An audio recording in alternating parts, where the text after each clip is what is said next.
제가 이 물을 되게 많이 먹어요. 항상 갈증이 나요. 뭐 하면 그렇게 가만히 있어도 갈증이 나오는데 물을 참 많이 먹는데, 근데 또 음료수는 잘 안 먹어요. 그냥 물만. 물을 먹어야지 이렇게 물이 시원하고. 그런데 오늘 우리 처음에 부를 찬양이 이 가사 부를 때 보면 나중에 목마른 내 영혼 이렇게 하거든요. 갈증 났을 때 물을 막 그렇게 찾듯이 우리 성도가 성령 충만의 은혜를 이렇게 갈증내고, 그래 성령님이 내게 임하시기를 그렇게 기다리고 애태하고, 이런 심령으로 이 찬양을 한번 우리 같이 불러봤으면 좋겠습니다. 주께 가까이 날 입고 서서 우리 찬양 드립니다.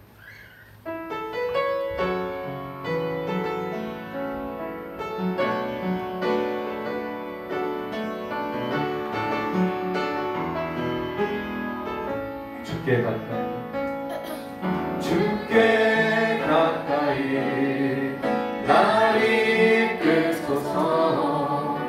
간절히 주님만을 원합니다. 채워주소서. 주의 사랑을 진정한 찬양 들을 수 있도록. 주께 가까이, 주께 가까이 날 이끄소서. 날 이끄소서. 간절히 주님만을 원합니다. 채워주소서.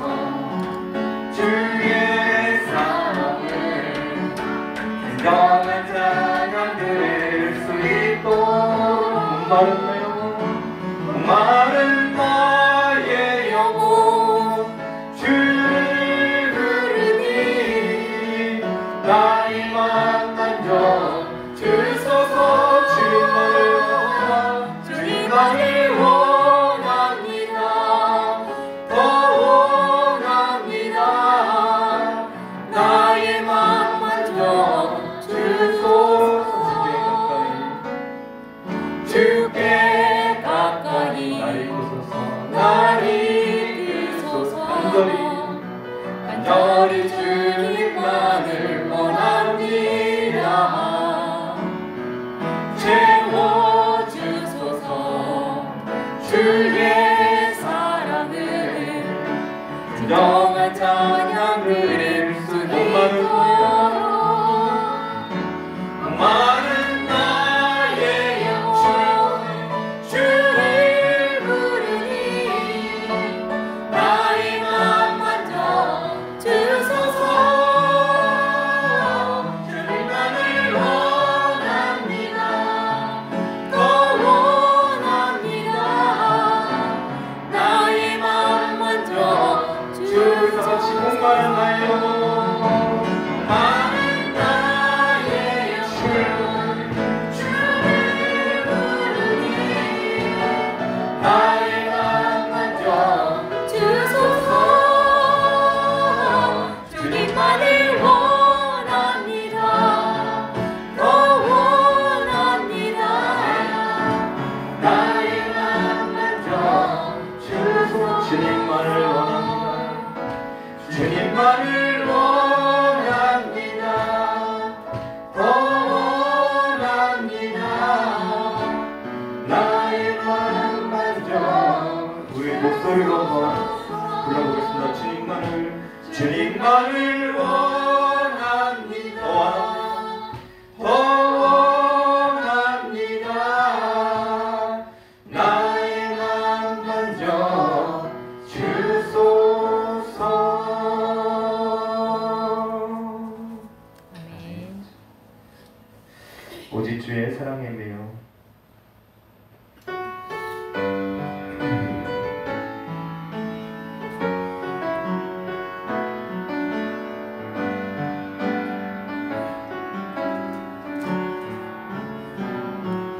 오직 주의 사랑에 매여 내 영 기뻐 노래합니다. 이 소망의 언덕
기쁨의 땅에서 주께 사랑을 오직 주의 입장 맞춰 오직 주의 내 안에 갇혀 내 영 기뻐 찬양합니다. 이 소망의 언덕 거룩한 땅에서 주께 경배드립니다. 주께서 주신 모든 은혜 나는 말할 수 없네. 나는 말할 수 없네. 내 영혼 즐거이 주사르렵니다. 주께 내 삶들이 주께서 주신 모든 은혜 주께서 주신 모든 아멘. 나는 말할 수 없네. 나는 말할 수 없네. 내 영혼 즐거이 주사르렵니다.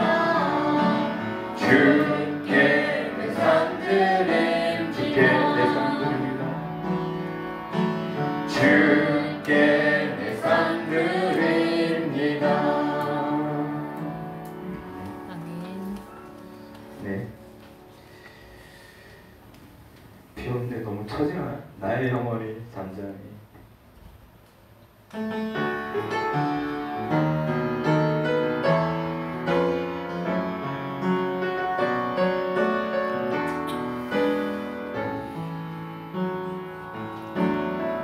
나의 영혼이 잠잠히 하나님만 바라며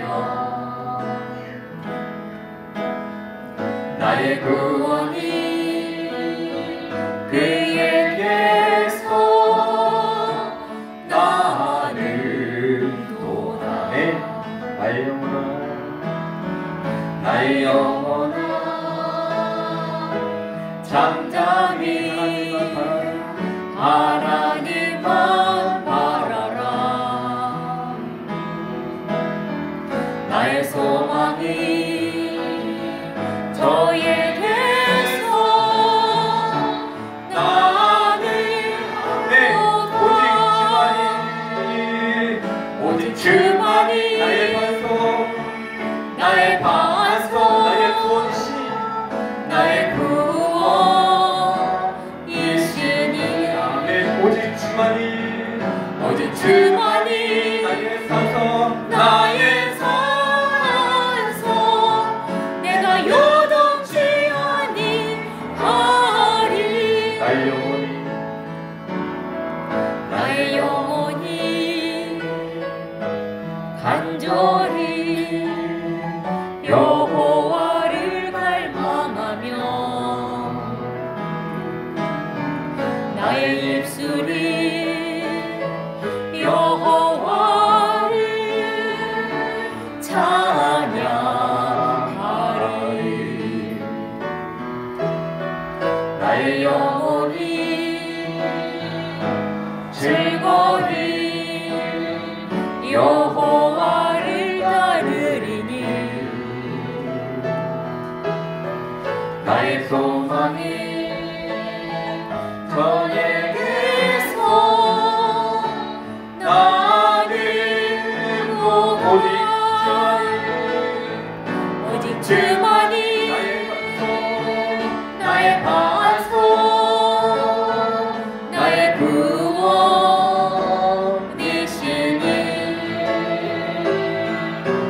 주만이 나의 산성 내가 요동치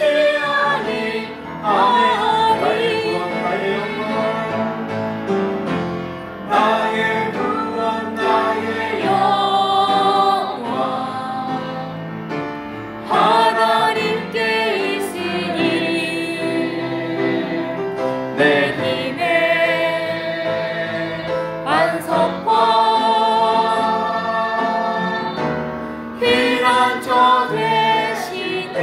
오직 주만이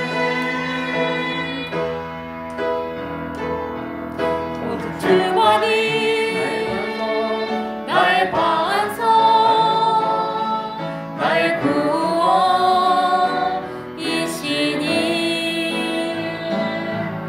오직 주만이 나의 산성, 내가 요동치 아니하리. 내가 요동치 않은 내가 요동치 아니하리. 아멘. 예수 믿으세요. 우리 하나님께 힘차게 찬양드립니다. 우리 주변에 안 믿는 사람들도 예수 믿었으면 좋겠습니다. 또 우리를 통해서 예수 믿으면 얼마나 더 좋을까요? 하나님 영광 받아주시옵소서. 당신은 지금 어디로 가나요?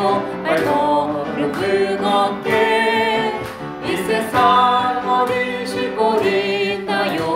머물고 있나요? 예수 안에는 안식이 있어요.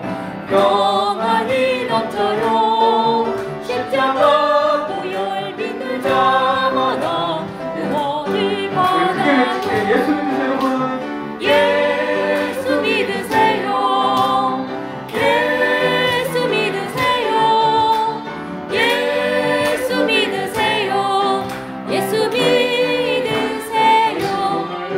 당신은 오늘 누굴 만났나요? 위로받았나요? 이 세상 누가 나를 대신하여 목숨 버렸나요? 고통에 멍에 벗어버리세요.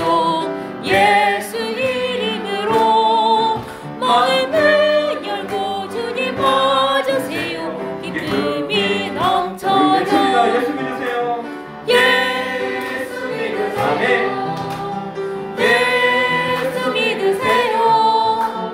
예수 믿으세요. 예수 믿으세요. 예수를 믿고 새롭게 되니 기쁨이 넘쳐요. 어둠 거치고 새날이 되니 행복이 넘쳐요. 이전에 어떤 평안을 얻으니 찬송이 넘쳐요. 세상의 기쁨 전해줘요. 예수 이름으로 예수 믿으세요. 예수 믿으세요. 예수 믿으세요. 예수 믿으세요. 믿으세요. 주를 믿는다. 주를 믿는 자들은 행복해요. 영원한 생명 얻는 하나님 하나님 나라 그의 것이라. 어서 예수 믿는 주를 믿는다. 주를 믿는다. 그는 행복해요. 영원한 생명 얻으니 하나님 나라 그의 것이라. 어서 예수 믿으세요. 어서 예수 믿으세요. 어서 예수 믿으세요. 아멘. 아멘.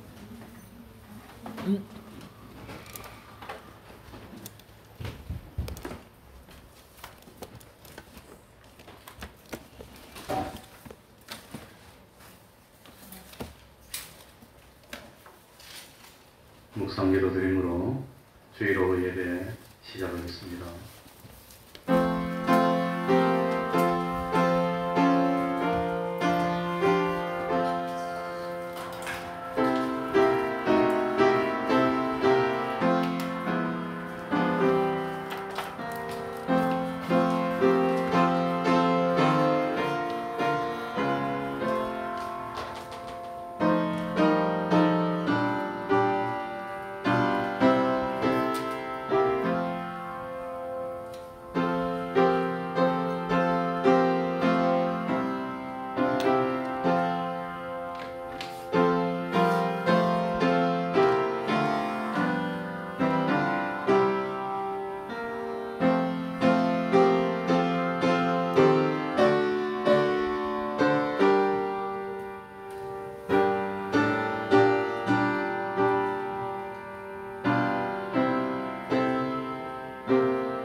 찬송 올리겠습니다. 찬송가 463장입니다. 463장입니다.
이 시간에는 시편 78편을 1절부터 20절까지를 교독하겠습니다.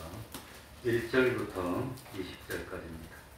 시편 78편입니다. 간원이는 어디 있습니까? 백관은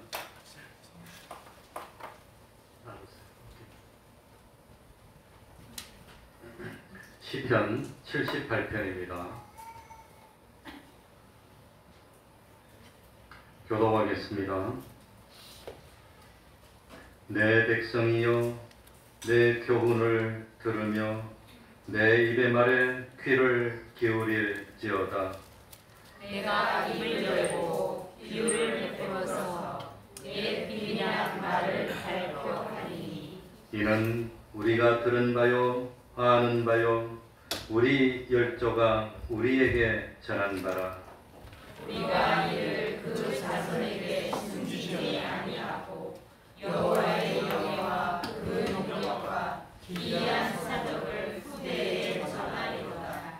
여호와께서 정글을 야곱에게 세우시며 법도를 이스라엘에게 정하시고 우리 열조에게 명하사 저희 자손에게 알게 하라 하셨으니 이는 저희로 후대 곧 후생의 자손에게 이를 알게 하고 그들은 일어나 그 자손에게 일러서 저희로 그 소망을 하나님께 두며 하나님의 행사를 잊지 아니하고 오직 그 계명을 지켜서 그 열조 곧 완고하고 폐역하여 그 마음이 정직하지 못하며 그 심령은 하나님께 충성치 아니한 세대와 같지 않게 하려 하시리로다.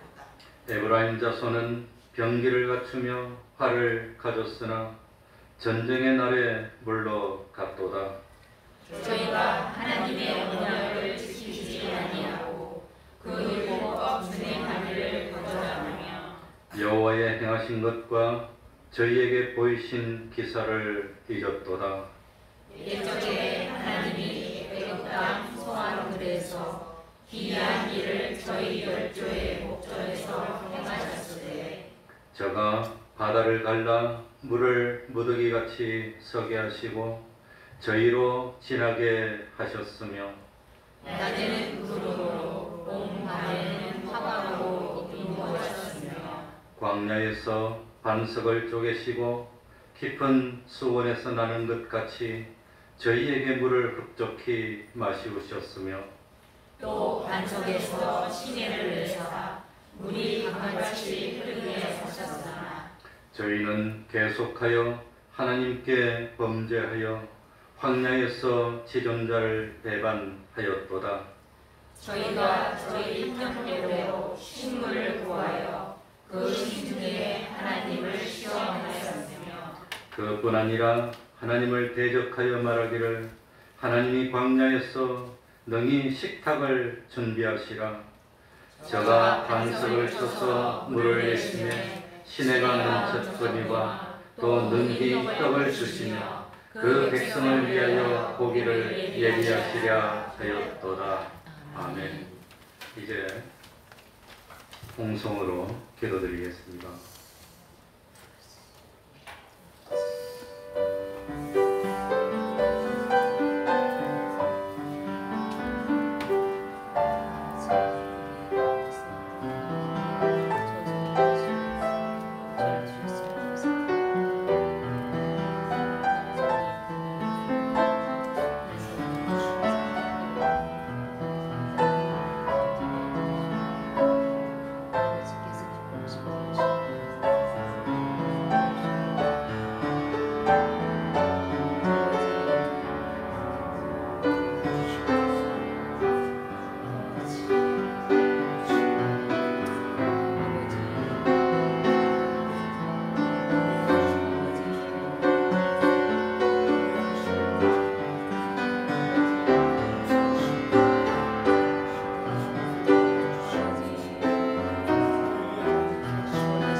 하나님의 말씀 요한복음 6장 1절입니다. 요한복음 6장 1절입니다.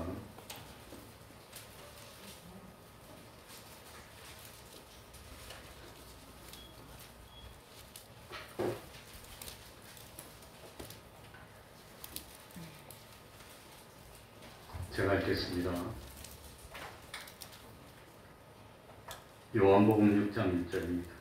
그 후에 예수께서 갈릴리 바다 곧 디베랴 바다 건너편으로 가시매 큰 무리가 따르니 이는 병인들에게 행하시는 표적을 보미러라. 예수께서 산에 오르사 제자들과 함께 거기 앉으시니 마침 유대인의 명절인 유월절이 가까운지라. 예수께서 눈을 들어 큰 무리가 자기에게로 오는 것을 보시고 빌립에게 이르시되 우리가 어디서 떡을 사서 이 사람들로 먹게 하겠느냐 하시니 이렇게 말씀하시면 친히 어떻게 하실 것을 아시고 빌립을 시험코자 하시니라. 빌립이 대답하되 각 사람으로 조금씩 받게 할지라도 200데나리온의 떡이 부족하리이다. 제자 중 하나 곧 시몬 베드로의 형제 안드레가 예수께 여짜오되 여기 한 아이가 있어 보리떡 5개와 물고기 2마리를 가졌나이다. 그러나 그것이 이 많은 사람에게 얼마나 되겠삼나이까.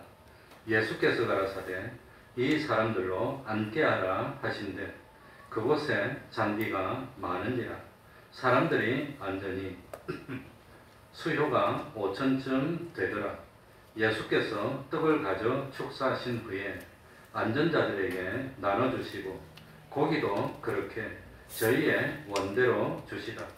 저희가 배부른 후에 예수께서 제자들에게 이르시되 남은 조각을 거두고 버리는 것이 없게 하라 하시므로 이에 거두니 보리떡 5개로 먹고 남은 조각이 12바구니에 찼더라.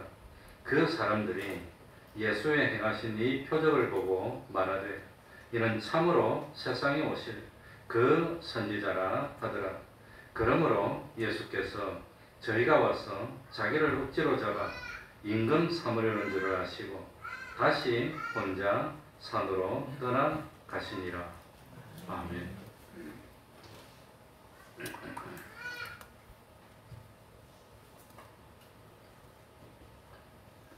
예수님이 세상에 오신 목적이 뭡니까? 예수님이 세상에서 하신 일의 목적이 뭘까요? 한마디로 말하면 예수님은 죄인들을 구원하러 오셨지 세상 살면서 대접받으려고 오신 것이 아닙니다. 예수님이 세상에 오신 이유는 죄인을 구원하기 위해서입니다. 그러니까 예수님이 세상에서 하신 말씀도 죄인을 구원하는 말씀입니다. 예수님이 세상에서 하신 일들도 죄인을 구원하기 위한 일이었다고 하는 겁니다. 그렇다면 예수님이 참 베푸신 기적과 이적의 역사들도 사람을 구원하기 위한 역사라는 것을 알아야 됩니다. 그래서 예수님의 첫 번째 기적이었던 갈릴리 가나의 혼인잔치에서 예수님이 물로 포도주를 만드신 이유는 뭐냐? 야, 포도주가 떨어졌으니까 돈도 안 들고 물로 포도주를 만들면 얼마나 돈 안 들어. 그래서 참 포도주를 즐기라고 만든 것이 아니라 물로 포도주를 만드는 창조의 역사를 일으키서 제자들이 예수님을 진실로 하나님의 아들이심을 믿도록 만들었다고 하는 겁니다. 요한복음 5장에 보면은 참 왕의 신하가 있습니다. 그 아들이 가버나움에서 병들어 죽게 됐습니다. 예수님이 참 고쳐주시는 이적을 행했습니다. 예수님이 그 참 왕의 신하의 아들의 병을 고쳐준 이유가 뭘까요? 그 아이가 너무 불쌍하니까 그냥 죽기에는 너무 인생이 아까우니까 그러니까 참 그 아이에게 생명을 연장시켜준 그런 것도 분명히 조금은 있지만 그러나 참 요한복음 5장 55절에 보면은 고침받은 신하의 가정이 다 예수를 믿고 이렇게 되어 있습니다. 구원을 위해서 그렇다는 겁니다. 구원을 위해서. 그러니까 참 오늘 우리들이 하나님 아버지 기적을 베풀어 주십시오. 좀 복을 주시면 안 됩니까? 잘 되게 해주시면 안 됩니까? 그렇게 기도했는데 만약에 하나님이 우리의 기도에 응답해서 복을 베풀어 주시고 잘 되게 해주시면 그 이유가 뭘까요? 세상에서 돈 잘 벌어서 잘 쓰고 부유하게 잘 살아라는 것이 아니라 무엇을 이루는데 도움이 되면 기적을 베풀어 줍니까? 구원을 이루는데 도움이 되면 기적도 베풀어 주고 정말로 이렇게 기적을 일으킨 그것이 정말 내가 믿는데 참 도움이 된다면 하나님 그런 기적을 일으켜 주신다고 합니다.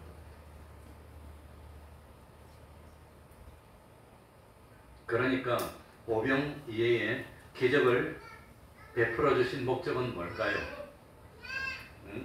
그러니 오병이어의 기적을 베풀어 주신 목적이 뭐냐? 들판에서 사람들이 굶으면 안 되니까, 불쌍하니까, 밥 못 먹고 가다가 쓰러질까봐, 뭐 참, 그래서 베풀어 준 그 이유도 전혀 없는 건 아닙니다. 정말 못 먹으면 쓰러지면 어쩝니까? 그러나 그것이 궁극적인 목적이 아니라 참, 오병이의 기적을 통해서 그 수많은 사람들이 정말 예수님은 생명의 떡을 줘서 우리를 영원토록 참, 살 수 있는 영생을 주시려고 하는 구세주이구나. 이걸 믿게 하기 위해서 기적을 베풀어 주셨다는 걸 깨달아야 됩니다.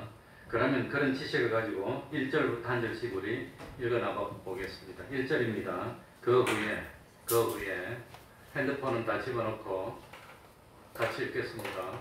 시작. 그 후에 예수께서 갈릴리 바다 곧 디베라 바다 건너편으로 가시매. 왜 참 이 예수님이 행하신 행적을 일일이 다 기록하려면 온 세상을 다 책으로 채워도 부족하다 했는데, 그래서 필요한 핵심적인 말씀만 기록했는데 왜 갈릴리 바다라고 해놓고 디베라 바다라고 한 번 더 말했을까요? 왜 그랬을까요? 이렇게 말한 이유도 결국은 궁극적으로 무엇을 위해서? 구원을 위해서. 그러니까 갈릴리 바다라고 하면은 갈릴리 사람들은 알고 있지만 이 이방 사람들은 잘 모르니까 이방 사람들, 로마 사람들도 다 알 수 있는 디베랴 바다라고 부르면 이 고린도 지방이나 수리아 지방이나 로마에 있는 이방인들도 보고 거기구나 알 수 있도록 해서 그 사람들의 구원도 생각해서 미리 주님이 갈릴리 바다 그래 놓고는 괜히 한마디 더 할 필요가 없는데 디베랴 바다라고 기록했다고 하는 겁니다. 이런 걸 본다면 참 예수님은 애당초부터 누구의 구원까지 관심을 가지고 있었어요? 이방인의 구원까지 관심을 가지고 있었다. 이방인의 구원. 그래서 예수님은 마지막에 죽으시면서 어디까지 가서 복음을 전하라고? 땅끝까지. 이방인의 땅까지. 그러니까 우리가 성경을 볼 때도 이런 관점으로 봐야 됩니다. 이런 관점으로. 2절입니다. 같이 읽겠습니다. 큰 무리가 시작. 큰 무리가 따르니 이는 병인들에게 행하시는 표적을 보미로라. 그런 예수님이 병 고쳐주니까 옛날에는 지금 같은 종합병원이 없어요. 종합병원이 없는데, 그런데 참 어디 가서 병 고칩니까? 그런데 예수님께 하면 병 고침 받는다더라. 돈도 안 받는다더라. 그냥 말씀으로 고쳐준다더라. 그러니 뭐 사람들이 막 모이는 겁니다. 얼마나 좋습니까? 그래서 기록에 보면은 어떤 경우에는 예수님을 따라다니는데 며칠씩 따라다녔답니다. 며칠씩. 병 고치는 거 보면 얼마나 재밌습니까? 저도 어릴 때 제가 누구만 때 초등학교 한 1, 2학년 때만 하더라도 저는 부산에 대신동에 살았는데, 동대신동에 공술 운동장이 있습니다. 그 공술 운동장에 집회한다고 광고를 붙여놓고 플랜카드를 딱 붙이나요. 그러면 사람들이 많이 가서 집회하는데 운동장 앞에 계단을 만들어 놓고 운동장에 사람들이 앉았던가 섰던가 뭐 아무튼 쭉 오면은 그 어린 나도 궁금하니까 가서 구경했습니다. 딱 구경하면은 나중에 어쩌는가 하면은 그 목사님들이 지금부터 병 낫는 기적을 일으킬 때니까 환자가 아픈데 손을 얹어요. 손을 딱 얹습니다. 기도를 합니다. 기도를 하고 아멘 하고 나온 사람 나오라 그러면 목발 가지고 막 뛰어나가요, 사람들이. 그래갖고 이 목발 짚고 다니는데 나왔다고 목발을 갖다 바치고 그럼 그건 목발이 수두룩하게 나와. 사기인데 그게 이제. 그래가지고 이제 이거 하는 건데, 근데 나는 그게 진짜처럼 보여갖고 어릴 때 얼마나 신기한지 그냥 이렇게 사람들이 그래가지고 약장사들이 하는 것처럼 짜고 이거 뭐 이러고 있다가 그냥 딱 치게 들고 막 뛰면서 이렇게 나오고 이래요. 그래 그게 보는 구경하는 게 얼마나 신기했는지. 근데 그때는 그래도 우리 통했는데 지금은 그러면 다 통하니까 그거 안 하잖아요. 이제. 아무튼 그때는 그런 게 있었습니다. 그러니까 병인이라고 번역했는데 환자들입니다. 환자들에게 행하는 표적을 봐서 참 따라다녔습니다. 그러니까 예수님을 따라다닌 대부분의 사람들은 신기한 거 구경하려고 따라다녀요. 또 예수님이 참 밥을 주면 먹으려고 따라다녔다고 하는 겁니다. 그래서 오늘 미리부터 결론을 말씀드리면 26절 한번 보시기 바랍니다. 26절에 예수께서 대답하여 가라사대 내가 진실로 너희에게 이르노니 너희가 나를 찾는 까닭은 뭘 본 까닭이 아니요 표적을 본 까닭이 아니요 뭘 먹고 배부른 까닭이로다. 떡을 먹고 이게 그러니까 주님을 따라다니는 목적은 뭘 보고 따라야 되지요? 표적을 보고. 표적을 봤다는 것은 주님을 누구로? 하나님의 아들로 믿고 따라야 되는데 그래야 구세주가 구원을 얻는데 그게 아니라 신기하니까 재밌으니까 따라다니니까 그냥 뭐 참 막 병자가 고친 막 그거는 사기가 아니라 주님이 진실로 기적을 베풀어 주니까 얼마나 재미납니까? 얼마나 희한합니까? 아파서 가져가던 사람이 날 때부터 소경된 사람이 분명히 우리 동네 아저씨야. 내 어릴 때부터 봐서 벌써 이 아저씨 본 지 십몇 년이 넘었어. 근데 소경이야 못 봐. 근데 예수님 와서 그냥 기도를 딱 하니까 눈이 번쩍 뜨더니 그냥 보는 거예요. 과학적으로 설명이 안 돼. 시신경이 다 말라붙고 죽었는데 어떻게 봐. 근데 이건 또 보고 그냥 다니는 거예요. 얼마나 신기합니까? 그래서 가서 눈도 만져보고 그냥. 말 못하던 사람이 병원에 이랬어요. 말 못한 지 30년 넘었어. 어릴 때부터 봤어. 이거 알아. 같이 컸어. 근데 예수님이 와갖고 기도를 파니까 막 말을 하는 거야. 얼마나 신기합니까? 그러니 사람들이 막 따라다녔다고 하는 겁니다. 그런데 예수님은 이 사람들이 내가 행하는 기적을 보고 어떻게 했으면 표적이 무슨 뜻입니까? 하나님의 아들이라는 증거라는 겁니다. 예수님이 행하는 거 보니까 이분이 구세주구나. 이분이 하나님의 아들이구나. 그걸 보고 깨닫고 믿으면 구원받을 텐데 그건 안 하고 순전히 사람들의 관심은 뭡니까? 어떻게 하면 돈 좀 벌게 해주세요. 병 좀 고쳐주세요. 좀 건강하게 해주세요. 그거밖에 없어. 그러니 주님이 답답하다는 겁니다. 밥 한 그릇 먹여줘봐야 6시간만 지나면 또 배고파 또. 병 고쳐주면 평생 병 안 걸립니까? 또 나이 들어 늙어지면 또 병들 거 아니에요. 그런데 영생, 영원하도록 생솟는 생수를 마시면 영원토록 참 배가 안 고플 텐데 그걸 받아야 되는데 그걸 안 받으니 얼마나 답답합니까? 그래 저도 참 뭡니까 중등교사, 중고등학교 영어교사 자격증을 따려고 저 동대문에 있는 무슨 중학교인가 거기 가서 한 달 동안 교생 실습을 했어. 이 교실에 가서 선생님이 날 옆에 세워놓고 소개해서 딱 인사하고 교생 실습하는데 딱 보니까 저 뒷구석에 찌글찌글한 거 이제 참 까부는 아들이 있더라고. 그래가지고 내가 물어봤어. 그냥 한 달 내도록 괴롭혔어. 뭐라고 괴롭혔냐면은 참 딱 가가지고 야 뒷구멍에서 쑥덕쑥덕 하면 재밌냐? 내가 그걸 물어봤어. 재밌대. 그런 거 하지 말고 나중에 비행기 타고 저 유럽으로 참 저 남태평양으로 이런데 다니보라고. 그러니 얼마나 더 재밌는데 이 뒷구멍에 앉아서 담배 피고 뭐 찌글찌글 해봐야 뭐 그게 넌 나이 50대도 뒷구멍에서 찌글찌글하고 살 거냐고 내가 그렇게 물어봤어요. 그런데 한 달 내도록 그렇게 가르쳐줬어. 정말로 넌 그러면 안 돼. 그게 재밌는 거니. 나 같으면 그렇게 안 놀겠다. 지금 몇 년만 공부해봐. 중학교 3년, 고등학교 3년, 대학 가면 뭐 자유인데 그것만 공부하면 평생이 보장되는데 이렇게 진심으로 한 달 동안 가르쳤더니 나는 뭐 원래 교사 생각이 없었기 때문에 아이들한테 사실 정도 안 주고 일부러 뭐 정을 안 주려고 했는데 근데 마치고 교생 실습 마지막 마친 날 선생님 밥 한 그릇 사줘서 빠이빠이 하고 가는데 애 몇 명이 울면서 막 따라오는 거예요. 그냥 누가 따라오니까 바로 그 애가 따라오더라고. 울면서 막 따라오더라고. 울컥하다. 그러니까 자기한테 바른 말을 해줬더니 울면서 따라오더라고. 막 따라오더라고. 아무튼 동대문 중학교 무슨 중학교인데 기억이 잘 안 나는데 아무튼 크게 그 운동장에서 경까지 갔는데 막 따라오더라고. 예수님도 참 정말로 예수님이 하나님의 아들이시구나. 구세주구나. 그걸 보면서 막 따라다니면 될 텐데 사람들은 거기에 관심을 안 가지는 거예요. 얼마나 안타깝습니까? 학생들 공부해야 되는데 공부 그까짓 거 뭐 하루에 2시간만 해도 다 좋은 데 갈 수 있는데 하루에 2시간을 안 해요. 난 재수하면서도 하루에 2시간을 못했어. 하루에 정말로 자기 공부 2시간씩만 해봐요. 왜 못 가나? 다 가지. 근데 그걸 안 해. 누가복음 5장 1절에 보면은 예수님의 제자들이 갈릴리 바다에서 밤새도록 물고기를 잡습니다. 근데 한 마리도 못 잡았습니다. 그런데 예수님이 오셔가지고 깊은 데 그물을 던지려 해서 이거 뭐 던져봐야 헛일이지만 그래도 예수님이 명령하시는데 체면이 있지. 내가 던지겠습니다. 던졌더니 물고기가 2배가 가득 잡혔어. 주변에 있는 사람들은 뭐만 봤습니까? 물고기 잡혀서 신나서 팔짝팔짝 뛰었어. 얼마나 좋은지. 저는 뭐 한 5살 때부터 낚시를 한 사람입니다. 지금 다 잊어버렸지만 낚시를 얼마나 많이 했는지. 초등학교 졸업할 때까지 낚시를 했어요. 그 어린 나이에 바늘만 보면 몇 호짜리인지 다 알았어요. 줄만 봐도 몇 호짜리 준 줄 알고 그거 묶고 근데 지금은 몇 호짜리고 줄도 묶는 방법도 다 잊어버렸어. 그 낚싯줄 딱 묶는 방법이 있는데. 그래가지고 낙동강에 낚시하러 갔는데 붕어 낚시가 어려워요. 안 잡혀요. 한 마리도 안 잡혀요. 한 마리도 못 잡았어.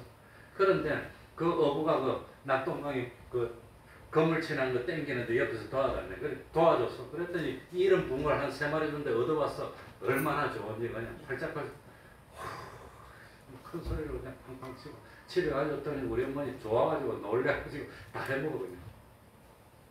그러니까 생각이 나네. 하루는 그 뭡니까 꼬시래기라는 고기가 있는데 경상도 말로는 꼬시래기인데 다른 지방 말로는 뭔지 모르겠어요. 맥이 비슷하게 생기고 조그만 게 길쭉한 게 있어요. 그걸 낙동강에 가가지고 그걸 넣으니까 물더라고. 그냥 어른도 많고 나도 많은데 다른 사람 한 마리도 못 잡는데 내가 넣으니까 물더라고. 그래 한 20-30마리 잡았어. 그냥 그 자리에 뽀글뽀글 있었나 봐. 그래가지고 그걸 잡아서 가져왔더니 어머니가 씻는다더니 가더니 들어올 생각을 하네. 가보니까 씻더니 생글을 밥자 못 찍어 먹고 있더라고. 그 당시에는 그것도 위험한 건데 디스토마들. 아무튼 이 물고기 잡으면 신기하잖아요. 그러니까 두 배가 가득 차게 큰 물고기 잡았는데 그 많은 사람이 뭐만 쳐다보고 있습니까? 물고기만 보고 있는. 그런데 베드로는 뭐만 보고 있습니까? 표적을 본 거예요. 나는 죄인입니다. 무릎 꿇었어. 그러니 물고기가 문제가 아닙니다. 베드로는 표적을 봤다는 겁니다. 그래서 다른 사람들은 물고기 잡혀서 환호하고 좋아했지만 누가 보면 5장 읽어봤어요. 베드로만 혼자만 무릎을 꿇고 나를 떠나서서 나는 죄인입니다. 그랬다고 하는 거예요. 우리도 그렇게 해야 돼. 우리도. 그지? 너도 설교할래? 그러니까 사람들이 표적을 봐야 되는데 표적은 안 봐. 표적을 봐야 되는데 표적을 보고 주님을 따라야 되는데. 그래서 드디어 예수님이 사람들이 왔을 때 3절에 보면 예수께서 산에 오르사 제자들과 함께 앉으시니 이 3절만 보면 뭐가 생각이 납니까? 뭐가 생각이 나지요? 집사님 뭐가 생각이 나지요? 3절 보니까 예수께서 산에 오르사 제자들과 함께 앉으시니 뭐가 생각이 납니까? 산상수훈이 생각이 나잖아요. 산상수훈이. 마태복음 5장에 보면 거기 나오잖아요. 예수께서 무리를 보시고 산에 올라가 앉으시니 제자들 그거하고 똑같잖아요.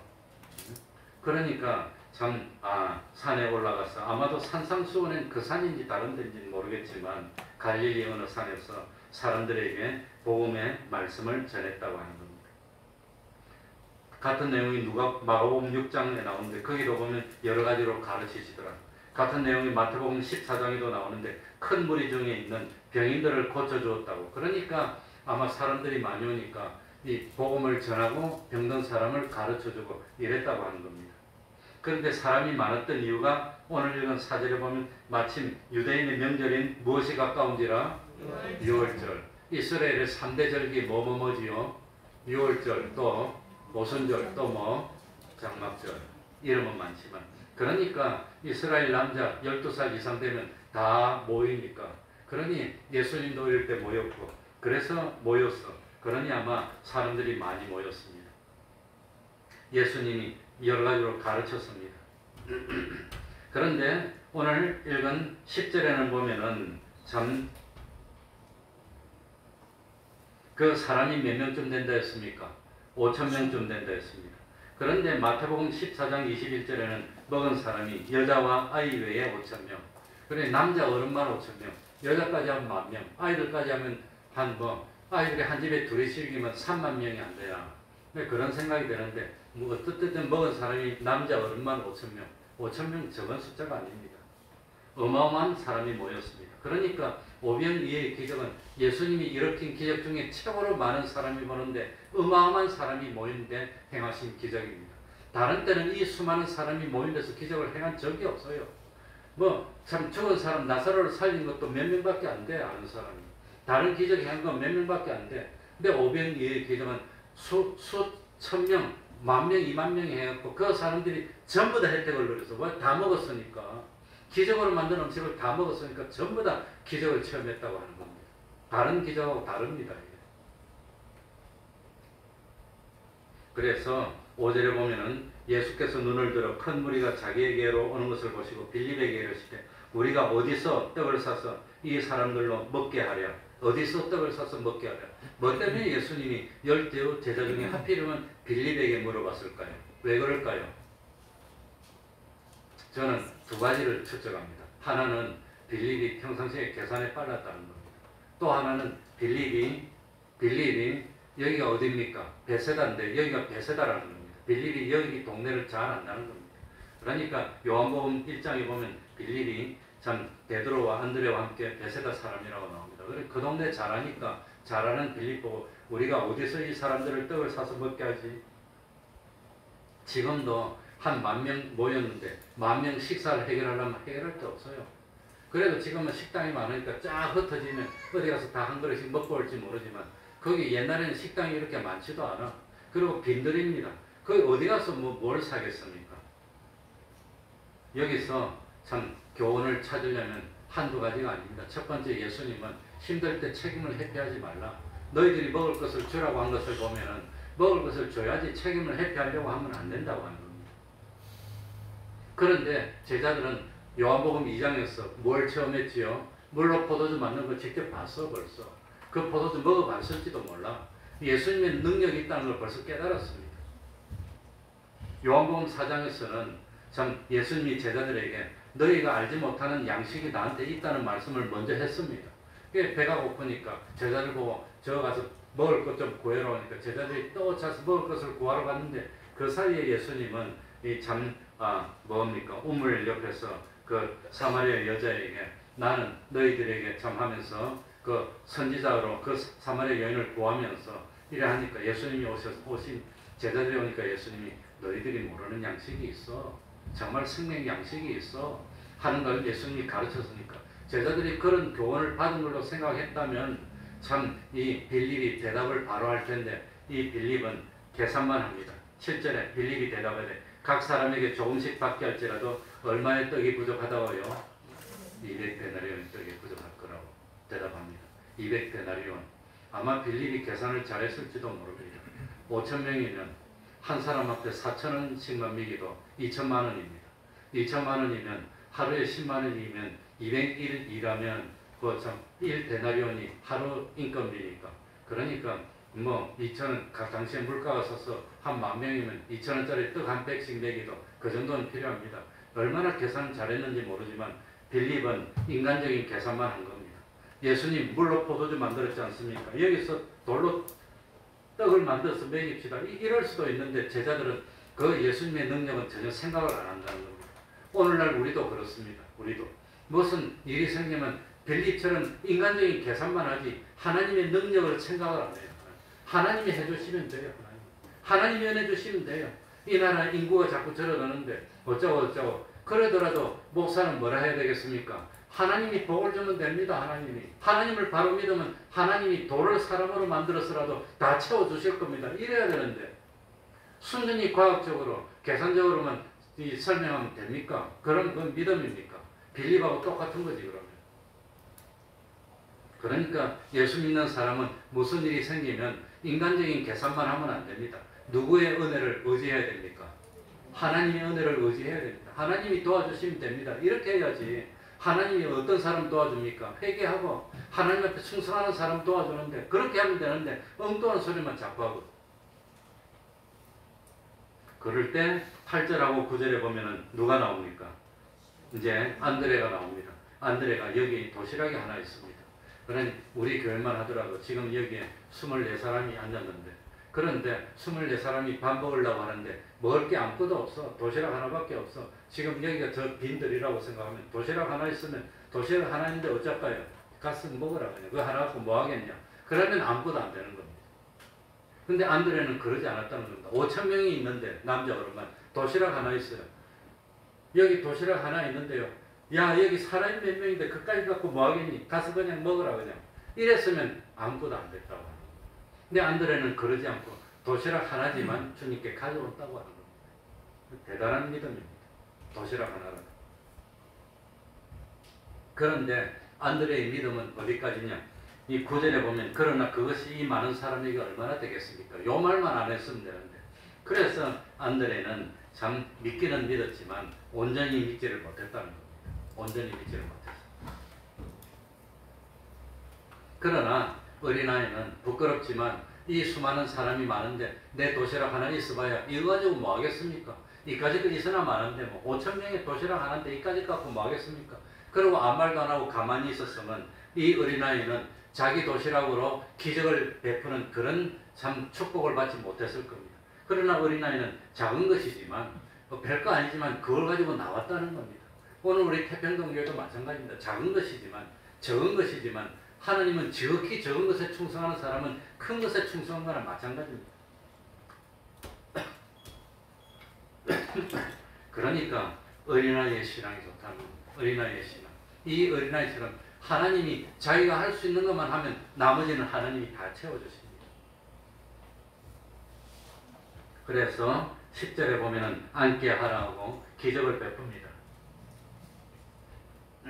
그러고 난 뒤에 사람을 다 떠나보냈는데, 그런데 예수님이 오병이의 기적을 베풀어 주신 이유는 정말로 뭘까? 이 기적을 통해서 주님 따라다니면 하나만 가지고 있어도 5천 명, 10,000명 먹고도 더 많이 남는다, 신난다, 먹을 거 걱정 없다, 그게 아니라 이 오병이의 기적을 통해서 뭘 봐야 됩니까? 먹고 배부른 것보다도 표적을 봐야 되는 겁니다.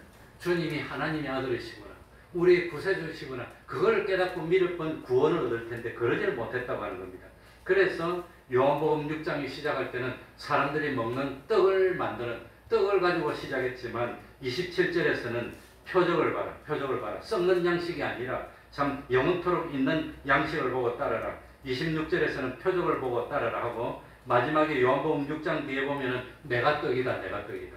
내 살을 먹는 자는 영생을 얻는다, 내 피를 마시는 자는 영원히 죽지 않는다 하면서 주님이 정말로 하시고 싶은 말씀을 했다는 겁니다.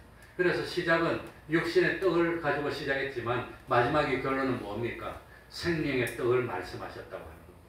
그걸 얻어야 되는데 사람들은 거기에 관심을 가지지 못해서, 그래서 어린아이 도시락 하나로 5천 명을 먹고 12광주리를 남기니까 그거 보고 좋다 기쁘다고 예수님을 임금으로 만들자고 했지, 그거 보고 이분이 정말로 구세주시구나, 그걸 깨달은 사람은 없더라고 하는 겁니다. 그게 가슴 아픈 겁니다.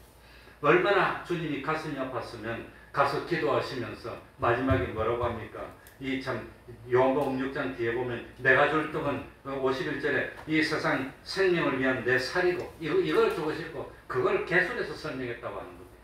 그런데 지금도 우리는 참 이 기적을 통해서 하나님이 우리에게 이 뭡니까? 주님이 우리에게 영생을 주려는 거 그건 모르겠고, 지금도 앉아가지고 떡 좀 주면 안 됩니까?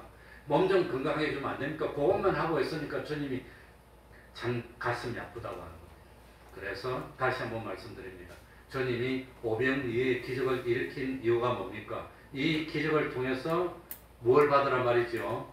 구원을 얻으라는 겁니다. 주님이 구세주고 하나님의 아들이라는 거, 그걸 깨달으라고 하는 겁니다. 시간이 많이 가니까 건너뛰긴 했지만 요한복음 6장이 시작할 때는 오병이어지만 그 끝나고 난 때는 왜 표적을 보지 못하느냐, 왜 썩는 양식을 위해서 일하느냐, 그리고 뒤쪽으로 쭉 오면 내가 떡이다, 내가 참 하늘로서 오는 떡이다, 내 피를 먹고 내 살을 마시고 이러면서 생명의 양식을 주시려고 했다는 걸 계속해서 설명하고 있는 거죠. 그러니까 우리도 그걸 깨달아야 됩니다. 기도하겠습니다. 하나님 아버지, 세상 사람들은 먹고 배부른 거 그것만 찾고 있습니다. 좋은 학교에 참 진학하고 좋은 직장을 가지고 어떤 뭐 참 수입이 좋아지고 세상 부귀영화 그것만 바라보이지만, 주님은 그게 문제가 아니라 정말로 하나님의 아들 주님을 영접하면은 하나님의 자녀가 되는데 영생을 얻을 수가 있는데 영원히 목마르지 않을 수 있는데, 근데 그걸 모르고 있습니다. 참 보이는 것만 상대하려고 합니다. 보이지 않는 영원무궁한 세상이 있는데 그걸 깨닫지 못하고 있어. 주님은 그걸 깨우쳐 주시고 싶어 하는데 그것만 깨달으면 세상에 있는 것은 얼마든지 주실 수가 있는데, 하나님 아버지 눈을 열어주십시오. 마음의 눈을 열어주시고 양심의 길을 열어서 주님의 음성을 들을 수 있는 저희들이 되게 하여 주옵소서.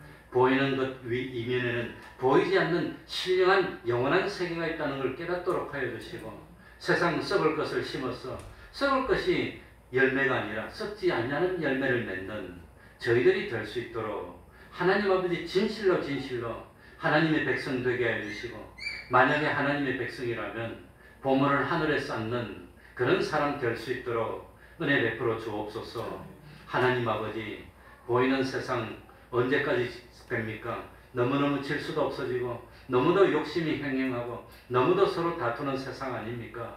우리는 이런 세상을 초월해서 이 세상 살면서 영원한 하늘나라를 바라보고 참 주님을 영접하고 말씀대로 살고 진리대로 살고 성령의 감화감동하심을 따라서 영원히 썩지 않을 것을 수입으로 삼는 그 삶을 사는 저희들이 되게 하여 주시고, 우리 주님 말씀으로 약속하지 않았습니까? 하나님 의지하는 자는 세상에 살면서 수치를 당치 않도록 해 주시겠다고 약속하지 않았습니까? 부족함이 없는 삶을 살고 세상의 머리 될 수 있는 저희들이 될 수 있도록 진실로 생명 있는 산 믿음 허락하여 주시옵소서. 예수님 이름으로 기도하옵나이다. 아멘. 찬송 올리겠습니다. 찬송가 324장입니다.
기도는 호흡입니다. 말씀은 영의 양식입니다. 매일 기도하고 매일 성경 읽으시기 바랍니다. 그러면 다 같이 일어나셔서 3장 찬송 부르고 주기도문으로 예배를 마치겠습니다.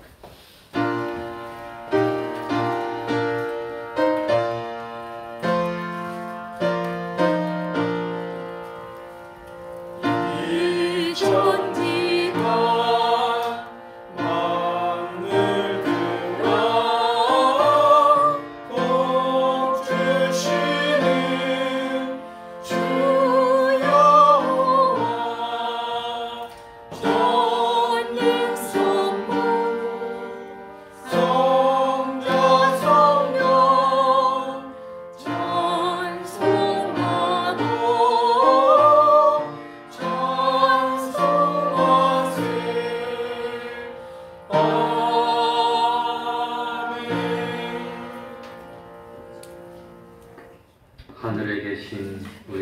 하시어 이름이 거룩히 여김을 받으시오며 나라의 임하옵시며 뜻이 하늘에서 이룬 것 같이 땅에서도 이루어지이다.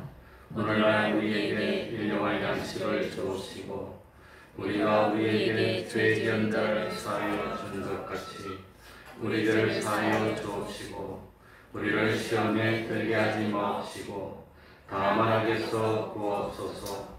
대개 나라와 권세와 영광이 아버지께 영원히 있사옵나이다. 아멘.